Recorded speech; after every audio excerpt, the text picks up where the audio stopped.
The memory of that winter does not live in a single date or a single room. It lives in a trail of small objects that learn to carry more weight than they were designed to bear. A scrapbook that began as a hobby turned into a lifeline. A dress that was meant to dazzle became a shield.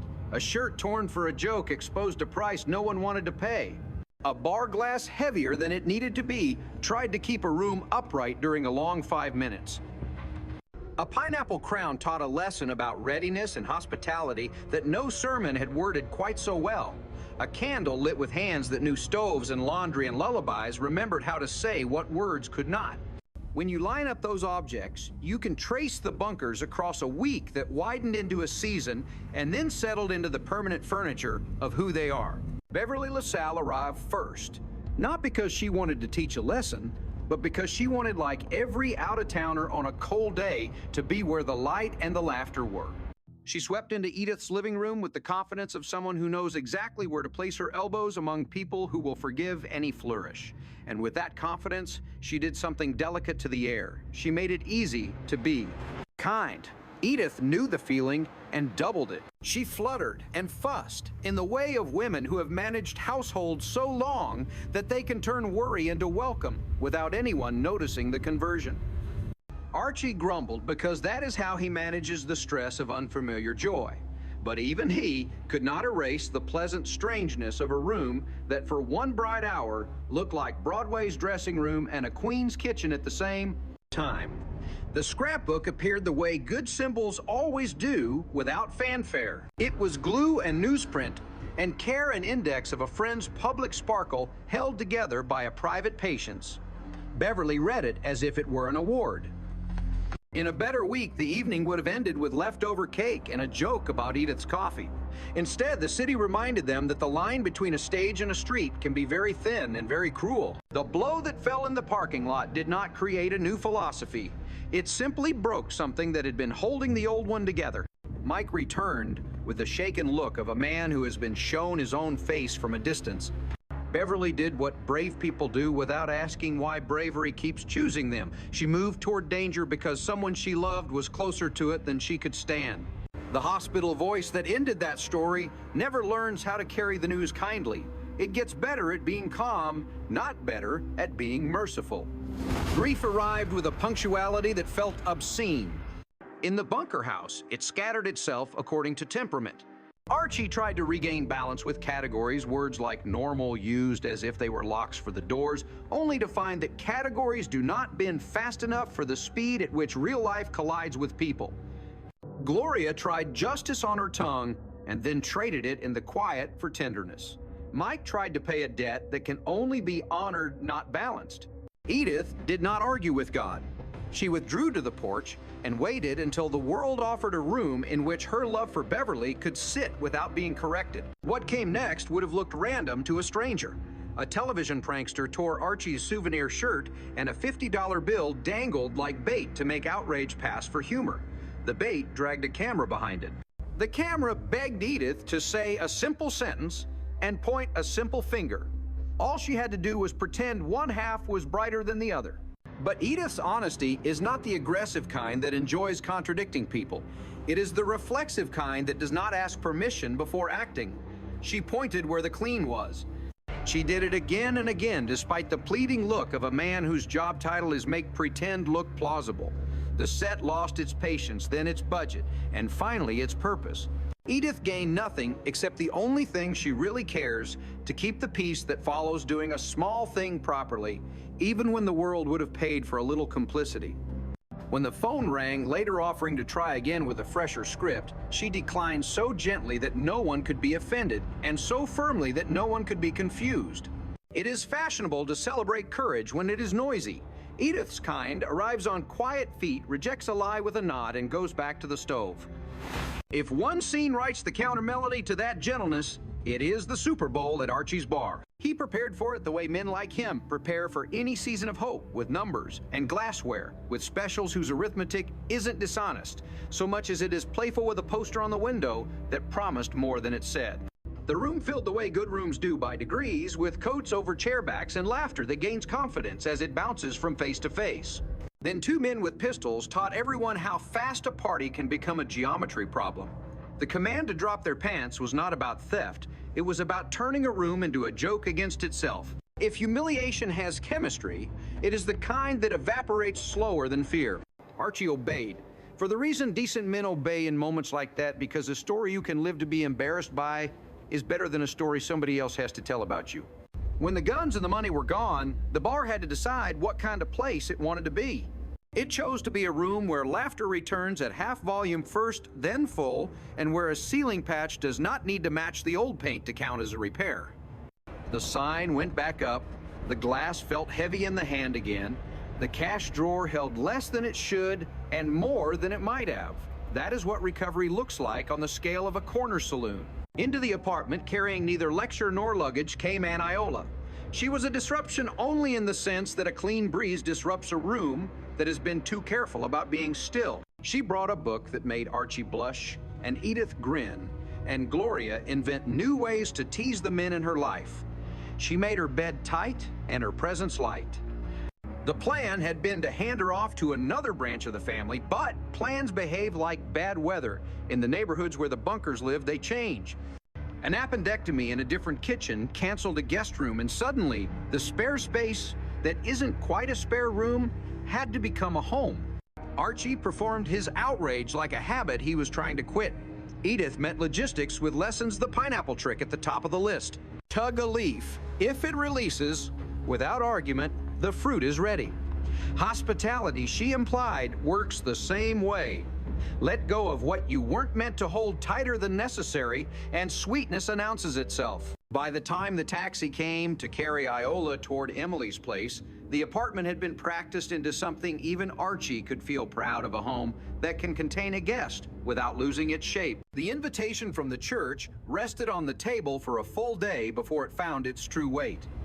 The week had already proven that no institution keeps sorrow off your porch. Still, the promise of a remembrance service felt like an offer to practice grief in a room designed not to argue with it. Edith treated the paper as if it might break, folded it, unfolded it, and finally tucked it in her purse. The same purse that has held grocery lists, cough drops loose, change for bus fare, and once long ago a letter she never showed anyone. On the evening, it mattered. She dressed the way women from her generation dress when they are about to do something simple and brave. Archie fastened a clasp and stayed silent, discovering again the usefulness of silence in moments when men cannot fix anything. The sanctuary smelled like wood warmed by bodies and wax warmed by purpose. The pastor declined the temptation to explain the world and instead offered the only sentence that felt like a bridge, that kindness had been chaste and would not be caught forever. The candles flickered like humility. Edith's match struck the first time. Fire behaved.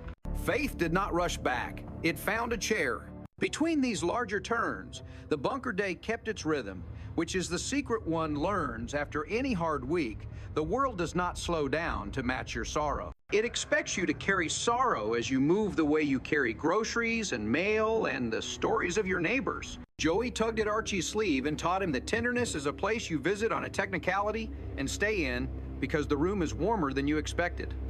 Gloria experimented in the kitchen and learned, as every household scientist does, that some aromas invent new countries and some pots require apologies. Mike washed what needed washing and stopped stating the moral of every scene. Edith brewed coffee that sometimes overshot its mark and corrected it with sugar or humor. Either works when you remember whom you are serving.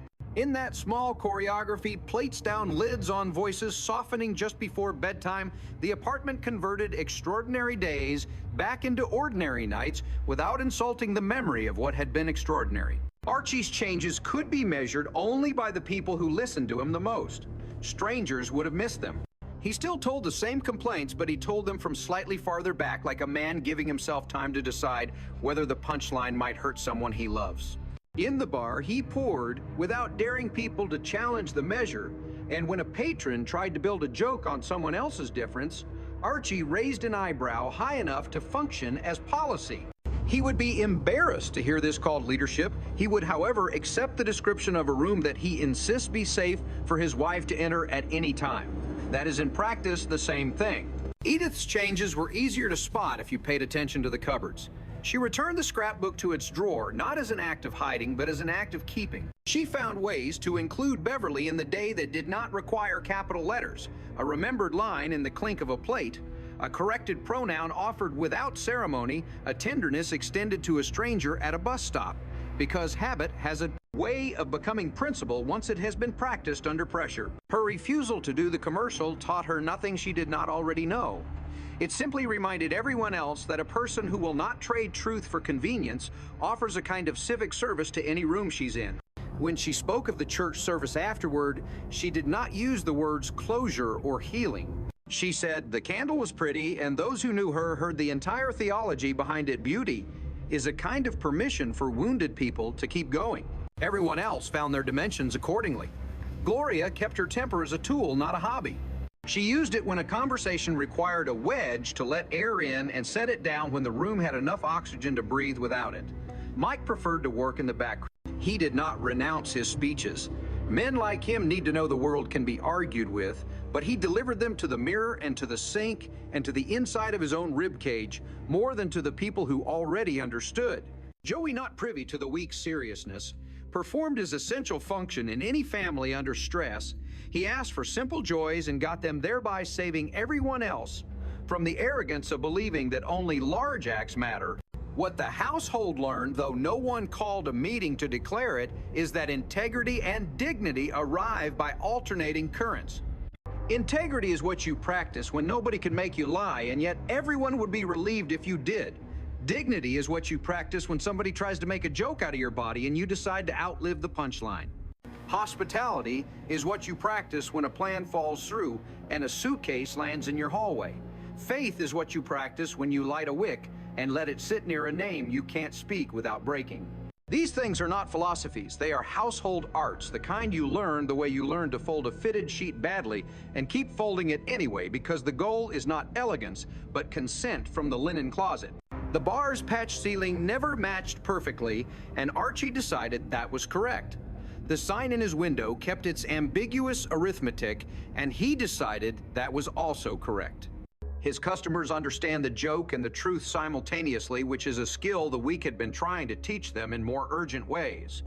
The pineapple ripened and then disappeared into a dessert that tasted like hospitality made edible. A new shirt took the place of the torn one, not as a replacement joke, but as a garment that would not be offered to anyone's camera. The scrapbook stayed in its drawer until it was needed and then came out.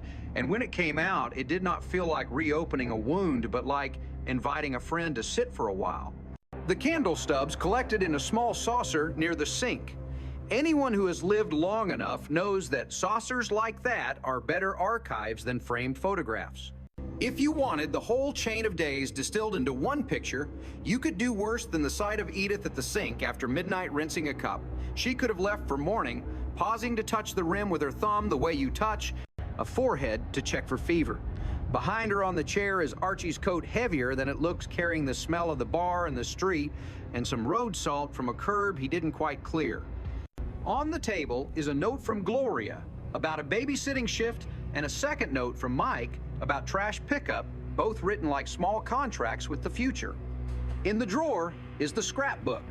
In the closet is the red suit folded with a respect Archie would deny giving it.